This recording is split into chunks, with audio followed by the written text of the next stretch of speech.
why your home loan could get rejected in 2025. These days, you'll hear that one missed payment, a $200 withdrawal, or even a forgotten afterpay could kill your home loan application in 2025. But here's what I want you to know. Home loans don't just get randomly rejected.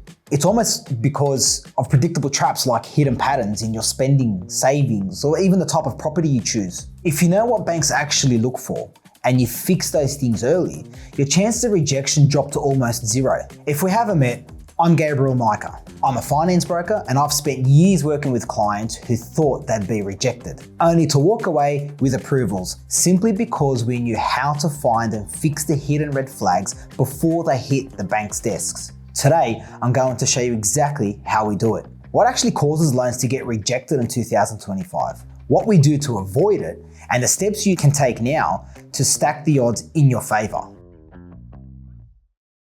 Let me start by showing you how I actually approach home loans because it's probably a little different from what you've seen elsewhere. I don't just fill out a few forms, send your home loan application, and hope for the best. That's how you end up with a rejection. And honestly, that doesn't help anyone. Here's what I do instead. I pull up your bank statements, I run your numbers, and I look at things exactly the way that banks will. And if I see something that'll cause you trouble, I'll say so, straight up. Sometimes that means saying you're not ready yet, and here's what to fix before we even bother applying. I'd rather do that than watch you get declined, then try to explain to the next bank why you've already got a black mark. After doing this for years, you start to spot certain predictable habits and deal breakers that almost always come up. So let's run through the main ones I see and what you can do about them. Step 1, regular spending that looks risky.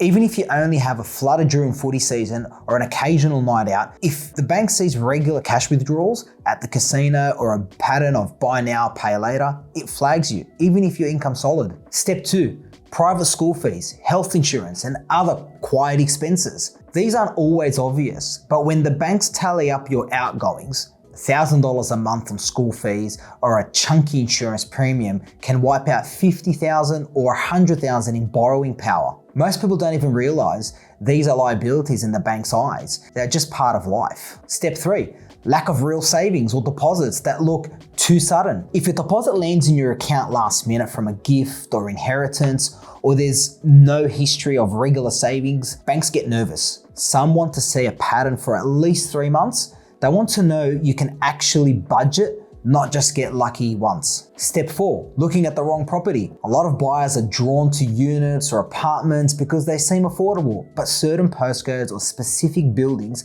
are blacklisted by some lenders. I've seen lenders flat out refuse to touch anything they already have too many loans in. Step 5, credit cards and old accounts. Even unused cards or an old afterpay account can hit your serviceability. Step 6, relationship status and hidden dependence. If you're de facto or have joint accounts, the bank will sometimes treat your partner as financially dependent, which can drop your borrowing power even if they're not part of the loan. Step 7, no credit history at all. Sometimes especially younger buyers come in with no credit file. Everything's been in a parent's name or they've never had a bill in their name. Banks want proof you've managed debt responsibly, not just a blank slate. Step 8, not understanding that pre-approval isn't a guarantee. I see people who get pre-approved, then change jobs, take on a new car loan, or miss a bill. Banks notice pre-approval can vanish overnight. So, based on the 8 things, if you are planning to apply for a loan in the next year, here's my checklist to avoid getting your loan rejected. 1,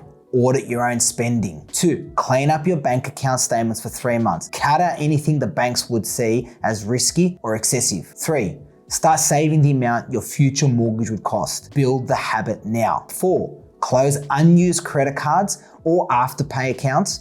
Check your credit report for any missed bills. 5, talk to a broker early, not just when you found a property. The earlier, the better. My last piece of advice is to stop listening to Uncle John at the barbecue. Get real, tailored advice that puts you in the best position to avoid rejection altogether. Cheers, and I'll see you in the next episode. Thank you for tuning in. You can follow us on TikTok, Instagram, Facebook, YouTube, LinkedIn, and all major streaming platforms such as Spotify and Apple Music. Links are in the bio. Everything mentioned on the podcast is general information only and not to be taken as financial, tax, or legal advice. Always consult a professional as everyone's individual circumstances are different.